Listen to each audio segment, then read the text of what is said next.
Well, we hear about the glorious battles during the American Revolution, but don't always hear about some of the unimaginable cruelty that was carried out. Here in Fort Greene stands an eternal reminder.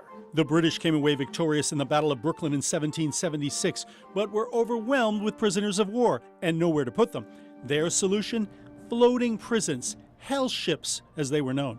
It's hard to overstate the misery aboard these prison ships. First-hand accounts we have describe the stench, they describe ticks and lice, they describe just basically as abject conditions as you can imagine. Most were in the area where the Brooklyn Navy Yard sits today.